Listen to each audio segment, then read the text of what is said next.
राव खालिद साहब, आपको क्या लगता है मिस इन्फॉर्मेशन डिसइन्फॉर्मेशन वाला मामला, पहले तो ये कि ये क्या वाकई इतना संगीन मसला है, और अगर है तो फिर उसको रेगुलेट करने के लिए इस तरह का बिल पास करना आप समझते हैं कि जस्टिफाइड है या फिर पॉलिटिकल मोटिव्स हैं, जैसे कि सलमान साहब भी कह रहे हैं?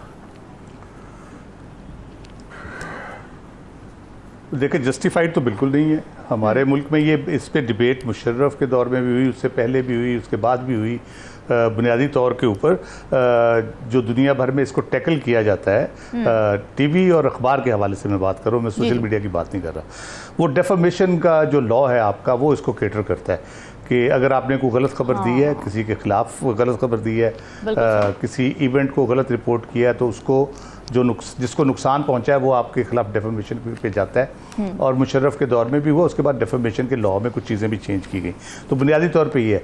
सोशल मीडिया के हवाले से जो फेक न्यूज़ का बुनियादी तौर पे है, नाम तो ये उसी का ले रहे हैं, लेकिन एम्पावर किसको कर रहे हैं? किसी ने बुला के कहा कि जी ये नहीं होगा आज से, तो वो रुक गया। तो इसके लिए कानून की क्या ज़रूरत है? कानून अगर आप बना रहे हैं तो इसका मतलब है उसका फ़ायदा कोई नहीं। हमारे यहाँ इम्प्लीमेंटेशन का हमेशा से प्रॉब्लम रहा है, राइट या रॉन्ग इम्प्लीमेंटेशन। कानून मौजूद नहीं है लेकिन इम्प्लीमेंट होता है। जो डिसइन्फॉर्मेशन और मिस इन्फॉर्मेशन की जब हम बात करते हैं, अभी आज़म खान साहब के हवाले से जो उनका बयान अल्फी 164 का बयान आ गया जी, किसी ने एक ट्वीट बना के भेज दिया, सारे हर जगह पे वो ट्वीट भी हो गया, हर जगह पे चल गया जी। अब इसको हम कैसे ट्रीट करेंगे? कोई किसी ने बताया किस मजिस्ट्रेट के सामने हुआ है, आजम खान साहब ने खुद उसको इंडोर्स किया, हाँ मैंने ये बयान दिया है, या इस किस्म की बात हुई है, तो इसको किस कैटेगरी में डालेंगे? किसको हम आए दिन हमें बताया जा रहा होता है ये चला दे, ये चला दे, लेकिन हमारा नाम ना आए। ये हुकूमत भी यही काम कर रही होती है। तो ये डिसइन्फॉर्मेशन और मिस इन्फॉर्मेशन, उसके बाद फिर सिलेक्टिव एप्लीकेशन जो हमारे यहाँ होती है, ठीक है, वो कहते हैं कि तुम्हारी जुल्म में पहुंची तो नूर कहलाई, वो तीरगी जो मेरे नाम आए स्याह में थी। एक चैनल चलाता है तो वो मिस इन्फॉर्मेशन होगी, दूसरा चलाता है तो वो डिसइन्फॉर्मेशन होगी। राव खालिद साहब, आपका क्या ख्याल है? देखिए, जो ओवरऑल सूरत हाल है उसका नक्शा इस किस्म का लग रहा है कि PDM जो है और जो भी स्टेक होल्डर हैं वो अंधेरे कमरे में काली बिल्ली पकड़ने की कोशिश कर रहे हैं और एक दूसरे को, किसी की आंख में उंगली लग रही है, किसी की टक्कर हो रही है कोई, तो आप आपस में यानी जो उनका हाल हुआ है इस वक्त, तो वो मुझे तो वो लग रहा है इस वक्त जो सूरत हाल इलेक्शन के हवाले से है। क्योंकि जब असेंबली डिज़ोल्व हो जाएगी तो थोड़ा बहुत लीवे जो है, जो रोज़ जाके ये इफ्तिताह कर रहे हैं, तख्तियाँ लगा रहे हैं और तकरीरें फरमा रहे हैं, वो भी ख़त्म हो जाएगी। उसके बाद तो फिर आपको पॉलिटिकल एक्टिविटी करनी पड़ेगी, जलसे जुलूस करने पड़ेंगे जी। बिल्कुल, 2 तो बहुत कम है, 2 तो मिनिमम है। आप कह रहे हैं कि अगर शरकपुर का फ्लाइट कैंसिल ना हो जाए तो वो तो मिनिमम है। तो वो ये बिल्कुल कंफ्यूज्ड सूरत हाल है। बुनियादी मसला यही है कि जो रिज़ल्ट, वो मुस्बत नतीजा ज़ियाउल हक़ के बकौल, वो जब तक उनको नज़र नहीं आएगा इनकी तसल्ली और तशफ़ी नहीं होगी। अब उसमें बहुत सी चीज़ें हैं। मसलन मौलाना फजल रहमान साहब चाहते हैं कि इलेक्शन आगे हों, 6 महीने और लग जाए उनकी दिहाड़ी। KP में उनके वो बैठे हैं अजीज़, वहाँ गवर्नर और बाकी जो लोग हैं। इसी तरह से शहबाज शरीफ साहब शायद चाहते हैं कि टाइम पे हो जाएं और मियां नवाज शरीफ के आने से पहले कुछ ना कुछ यहाँ पे हो जाए और वो फिर दोबारा से उम्मीदवार बन जाएं, और यार इतना कम टाइम हो कि मियां साहब, नवाज शरीफ साहब 15 सितंबर से पहले तो नहीं वापस आने वाले ना, राव खालिद साहब, आपको पुट ना कर सके, कहा यह जा रहा है। और ये बड़ा अनफॉर्चुनेट बात है। मैं पहले भी कई बार कह चुका हूँ कि आप एक चीफ जस्टिस जो अभी आए नहीं हैं उनको पहले से कंट्रोवर्शियल बनाने की कोशिश कर रहे हैं। तो ये बहुत ही अनफॉर्चुनेट बात है कि उनको एक शख्स से, एक तारीख से, एक ख़ास वो कह लें फेवरेटिज्म जैसे होता है कि उस हवाले से उनको कहा जा रहा है कि वो कर रहे हैं। लेकिन एक इम्पॉर्टेंट बात बड़ी है, अगर हम स्टैंड बाई एग्रीमेंट के साथ जाएं, जैसे हम पहले भी डिस्कस कर चुके कई दफ़ा, तो उसमें कुछ कंडीशनैलिटीज़ जो हैं, जिसको इसहाक डार से जियोपॉलिटिक्स कहते हैं, उसमें इस किस्म की है कि आपकी जो पॉलिटिकल स्टेबिलिटी है वो इलेक्शन के बगैर नहीं आ सकती। तो क्या हमारे पास ऐसा अरेंजमेंट है कि हम बगैर इलेक्शन कराए और IMF का स्टैंड बाई एग्रीमेंट भी, हम अरेंजमेंट भी ख़त्म करके तो अपने आप को इकोनॉमिकली स्टेबल रख सकते हैं या मामला को आगे चला सकते हैं, जो कि मेरा नहीं ख्याल के बहुत आसान होगा।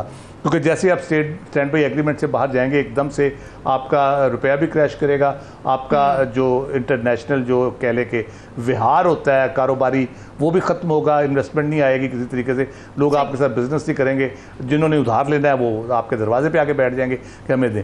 तो वो जो उनके जो शराइत है, उससे मुझे लग रहा है कि प्रेशर है कि इलेक्शन कराया जाए। ठीक है। तो इलेक्शन किस तरह से होने हैं उसके लिए जो काविशें हो रही हैं, जो नाकाम काविशें मैं कह रहा जो हो रही हैं, वो तो नहीं लगता कि कोई रिजल्ट इनकी मर्जी का आएगा।